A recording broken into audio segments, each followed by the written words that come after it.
Bismillahirrahmanirrahim. Assalamualaikum warahmatullahi wabarakatuh. Alhamdulillahirabbil alamin wa bihi nasta'inu ala umuri dunya waddin. Wassalatu wassalamu ala asyrafil anbiya'i wal mursalin sayyidina wa maulana Muhammadin wa ala alihi wa sahbihi ajma'in. Rabbi shrah li sadri wa yassir li amri wahlul 'uqdatam min lisani yafqahu qawli amma ba'd. Yang pertama-tama yang saya hormati Al-Mukarram Al-Ustadz Rifki Abdul Barri selaku dosen pengampu mata kuliah metode penelitian.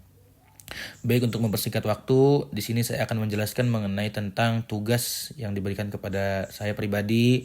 Di sini saya akan membawakan judul pendidikan akhlak dalam perspektif Al-Qur'an dan tantangan generasi Z.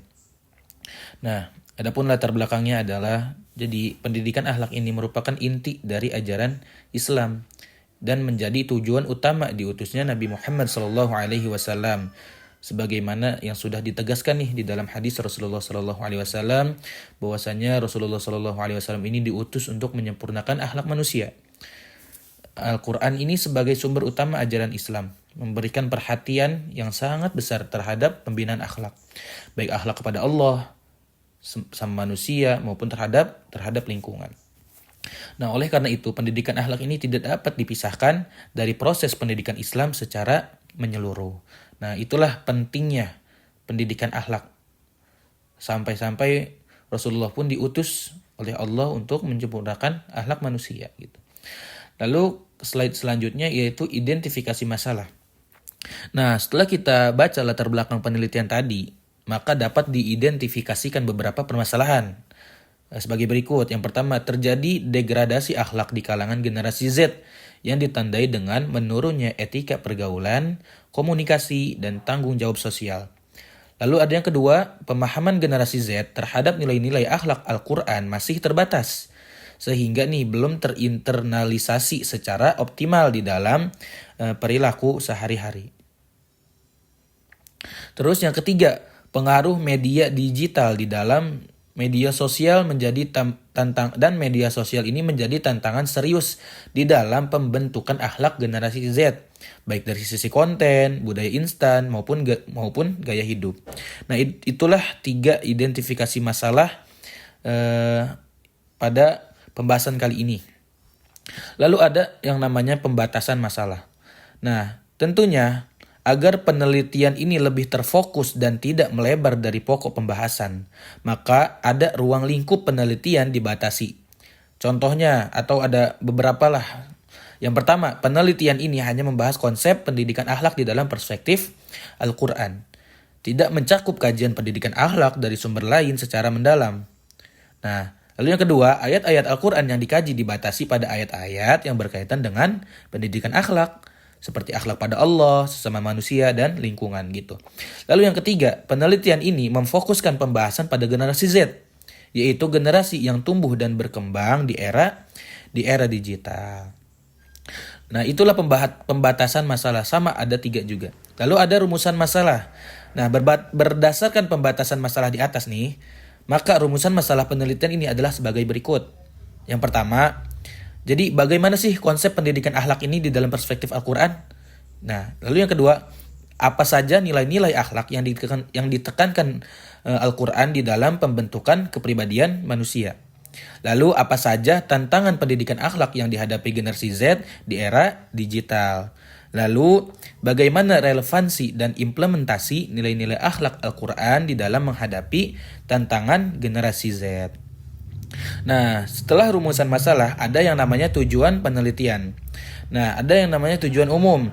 Jadi penelitian ini bertujuan untuk mengkaji dan menganalisis konsep pendidikan akhlak di dalam perspektif Al-Quran, serta menjelaskan tantangan penerapannya pada generasi Z di era digital. Nah, adapun tujuan khusus dari tujuan penelitian ini adalah yang pertama, menjelaskan konsep pendidikan akhlak menurut Al-Quran sebagai dasar pembentukan kepribadian muslim. Yang kedua, mengidentifikasi nilai-nilai akhlak utama yang ditekankan di dalam Al-Quran, baik akhlak kepada Allah, sesama manusia, maupun lingkungan. Lalu yang ketiga, menganalisis karakteristik dan tantangan moral generasi Z di dalam konteks perkembangan teknologi dan media digital. Lalu yang selanjutnya ada namanya manfaat penelitian. Yang pertama, manfaat teoritis. Nah, yang pertama memberikan kontribusi ilmiah di dalam mengembangkan kajian pendidikan Islam, terkhusus atau khususnya mengenai konsep pendidikan akhlak di dalam perspektif Al-Quran. Yang kedua, menjadi referensi akademik bagi penelitian selanjutnya yang berkaitan dengan pendidikan akhlak dan pembinaan karakter Gen Z. Lalu yang ketiga, memperkaya khazanah keilmuan tafsir tematik tentang ayat-ayat akhlak di dalam Al-Quran. Nah, lalu yang selanjutnya teman-teman, ada yang namanya landasan teori. Yang pertama, konsep pendidikan di dalam Islam. Nah, pendidikan di dalam Islam ini merupakan proses pembinaan manusia secara menyeluruh yang mana proses ini mencakup aspek spiritual, intelektual, emosional, dan sosial.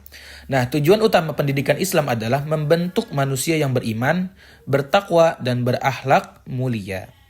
Nah, pendidikan di dalam Islam ini tidak hanya berorientasi pada transfer pengetahuan, akan tetapi juga pada pembentukan karakter dan perilaku sesuai dengan ajaran Al-Quran dan As-Sunnah. Lalu yang selanjutnya ada namanya metode penelitian. Yang pertama, pendekatan dan metode penelitian. Penelitian ini menggunakan pendekatan kualitatif. Karena apa? Karena bertujuan untuk memahami, menafsirkan, dan menganalisis konsep-konsep pendidikan akhlak di dalam Al-Quran.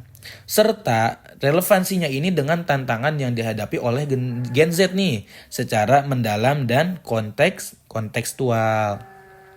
Lalu metode ini atau metode penelitian ini digunakan atau menggunakan penelitian kepustakaan, library research, yaitu penelitian yang menitik beratkan pada pengkajian sumber-sumber tertulis berupa Al-Quran, kitab tafsir, hadis, buku, dan literatur ilmiah yang relevan dengan tema pendidikan akhlak dan karakter generasi muda. Lalu yang selanjutnya ada yang namanya data dan sumber data. Yang pertama, jenis data. Jadi jenis data di dalam penelitian ini adalah kualitatif.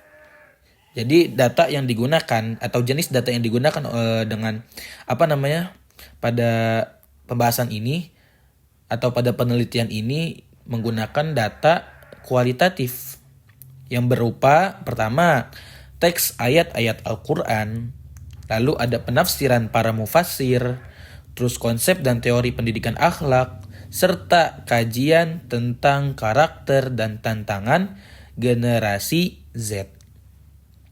Lalu sumber data. Nah, sumber data ini dibagi menjadi dua. Ada sumber data primer dan ada sumber data sekunder ya. Nah, di sini saya akan menjelaskan atau menyebutkan sumber data primer. Nah, sumber data primer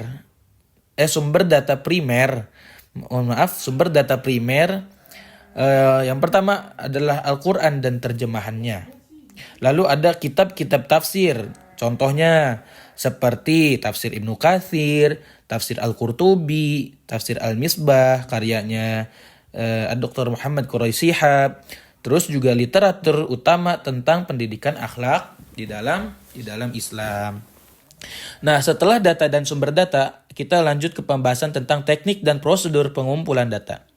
Nah, teknik pengumpulan data yang digunakan di dalam penelitian ini adalah dokumentasi, yaitu dengan cara mengumpulkan dan menelaah berbagai sumber tertulis yang relevan dengan fokus penelitian. Nah, adapun prosedur mengumpulkan data dilakukan melalui beberapa tahapan sebagai berikut. Nah, yang pertama, mengidentifikasi ayat-ayat Al-Quran yang berkaitan dengan pendidikan akhlak, seperti akhlak kepada Allah, sesama manusia, diri sendiri, dan lingkungan. Lalu yang kedua, mengumpulkan penafsiran ayat-ayat tersebut dari berbagai kitab tafsir yang otoritatif. Lalu yang ketiga, mengkaji literatur tentang karakteristik dan problematika generasi Z, khususnya di dalam konteks pendidikan dan moralitas. Nah, yang terakhir teman-teman, ada yang namanya analisis data.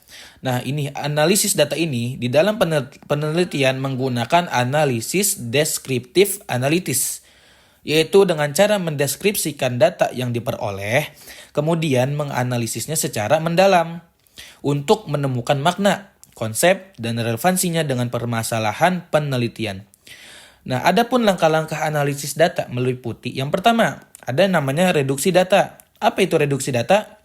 Reduksi data adalah memilih dan memfokuskan data yang relevan dengan konsep pendidikan akhlak dan tantangan generasi Z. Lalu ada yang kedua, penyajian data. Penyajian data ini penyajian data ini dengan menyusun hasil kajian ayat-ayat Al-Quran dan pandangan para mufasir secara sistematis dan tematis. Lalu yang terakhir, penarikan kesimpulan, yaitu merumuskan konsep pendidikan akhlak di dalam perspektif Al-Quran serta strategi implementatif di dalam menghadapi tantangan generasi Z. Nah, itulah tadi pokok-pokok pembahasan mengenai tentang pendidikan akhlak dalam perspektif Al-Quran dan tantangan generasi Z. Nah, mungkin cukup sekian dari saya. Mohon maaf apabila banyak kekurangan dan kesalahan, itu pribadi, itu pure datangnya dari kesalahan saya pribadi, dan apabila ada kelebihan itu datangnya dari Allah Subhanahu wa taala. Mungkin cukup sekian. Wallahul muwaffiq ila aqwamit thoriq. Wassalamualaikum warahmatullahi wabarakatuh.